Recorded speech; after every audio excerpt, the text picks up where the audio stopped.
अस्सलाम वालेकुम दोस्तों, मैं हूं वसीम और आप देख रहे हैं पैरेट फीड पॉइंट चैनल। दोस्तों, जैसा कि आप जानते हैं कि मैं कॉकटेल का छोटा सा फार्मर हूं और कॉकटेल के बारे में कुछ मालूमात जो मेरे तजुर्बे में आती हैं बातें वो आपके साथ में शेयर करता रहता हूं। शेयर इसलिए करता हूं ताकि जो हमने नुकसान किया है या जो बात हम नुकसान करके सीखते हैं वो आप पहले सीख लें, आप अपना नुकसान ना करें, आप नुकसान से बच जाएं।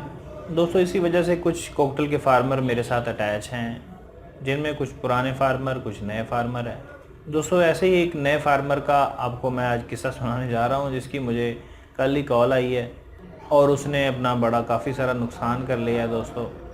और ये स्टोरी मैं आपको इसलिए शेयर कर रहा हूं ताकि आप भी नुकसान ना करें दोस्तों, बचें, नुकसान से बचें। तो दोस्तों, हुआ इस तरह के प्यारे भाई ने पालक डाली उनको। अब पालक वो लेके आया है, काफ़ी सारी पालक थी, उसने उनको डालना शुरू कर दिया है और जैसे जैसे पैरट ने पालक खाई है वो एक्सपायर होना शुरू हो गए हैं। बड़े अफसोस के साथ मुझे ये कहना पड़ रहा है, हालांकि मेरी पुरानी काफ़ी सारी वीडियोस में आपको ये बात मिलेगी। मैं ये बता रहा हूँ कि कोई भी चीज़ जो है आपने डालनी है, सब्ज़ा डालना है, ख़ासकर किसी भी किस्म का सब्ज़ा डालें, उससे पहले आपने अच्छी तरह धोना है, फिर आपने डालना है। लेकिन प्यारे भाई ने ये गलती की है पालक लाकर। अच्छा, वो कह रहा था कि वो धुली हुई थी, हालांकि वो धुली हुई नहीं होती। हाँ, इसमें अगर आप किसी सब्ज़ी वाले से लेके आए हैं तो वो उसको धोते रहते हैं, उस पर पानी छिड़काते रहते हैं, उसकी तो बात कुछ अलग है। लेकिन फिर भी आप धो के अपनी तसल्ली कर लें।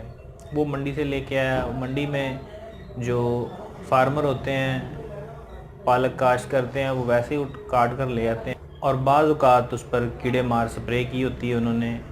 देखिए, हम जब कोई भी सब्ज़ी पकाते हैं उसको अच्छी तरह पहले धोते हैं, इसीलिए धोते हैं ना, धोकर फिर उसे काट के हम पकाते हैं।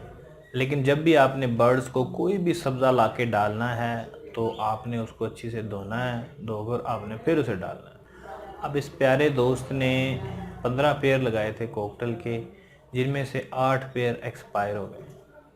8 पेयर ऐसे 16 पीस एक्सपायर हुए हैं। यानी किसी ने, जिसने भी पहले खाई, अगर किसी मेल ने खाई है, मेल एक्सपायर हो गया, फीमेल ने किसी 15 के 15 जोड़े उसके जो है टोटल वो ख़राब हो गए। किसी का मेल मर गया, किसी की फ़ीमेल एक्सपायर हो गई। बल्कि बाजरा भी अगर आप कहीं से लेके आते हैं तो उसको भी पहले धो लें, अच्छी तरह धो के उसको धूप में रख के खुश्क कर लें। पुराने फार्मर जानते हैं, वो ऐसी कभी गलती नहीं करते, ये हमेशा नए फार्मर ही गलती करते हैं। और मैं भी, ये मेरा मैसेज नए फार्मर के लिए है कि आप भी कोई भी सब्ज़ा लेकर आएँ मार्केट से, बाज़ार से, उसे अच्छी तरह धो के फिर डालें ताकि आपका भी नुकसान ना हो। अब वो जिस भाई का नुकसान हुआ है वो तो डिसार्ड हो जाएगा, वो तो शायद दोबारा कॉकटेल लगाए भी ना। तो ऐसी अब गलती आप हरगिज़ ना करें। दोस्तों, उम्मीद करता हूँ वीडियो अच्छी लगी होगी। अच्छी लगे लाइक कीजिए, शेयर कीजिए, चैनल सब्सक्राइब कीजिए। मिलते हैं अगली वीडियो में, तब तक के लिए अल्लाह हाफ़िज़।